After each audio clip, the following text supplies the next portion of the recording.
Kita ke sorotan lain saudara, sebuah lubang dengan lebar 4 meter dan kedalaman puluhan meter muncul di rumah warga di desa Popohan, Kulon Progo, Yogyakarta.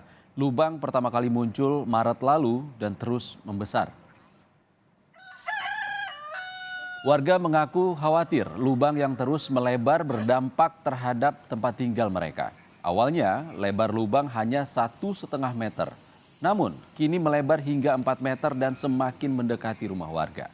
Salah satu warga sempat mendengar bunyi benturan dan suara retakan pohon di samping rumah.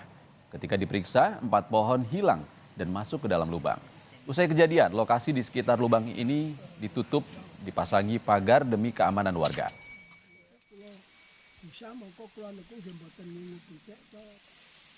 Riyen niku dalu niku antawis jam 09.00 kalih nyarengi grimis niku teng Grepek Kotrowani niku kok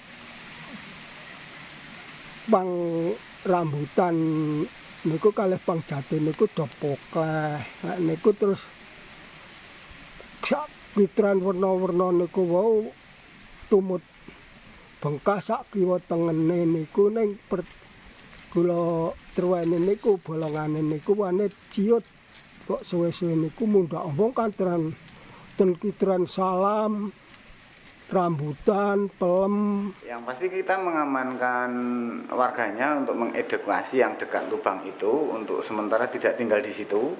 Kemudian kita mengamankan lubang itu dengan cara memagar, memberikan pagar pengaman dan sekaligus menutup pakai terpal sehingga harapannya kalau terjadi curah hujan itu tidak masuk ke lubang itu. Dan harapan sementara memang belum ditutup, barangkali ada pihak-pihak terkait akan melakukan penelitian bisa mengkaji lebih lanjut.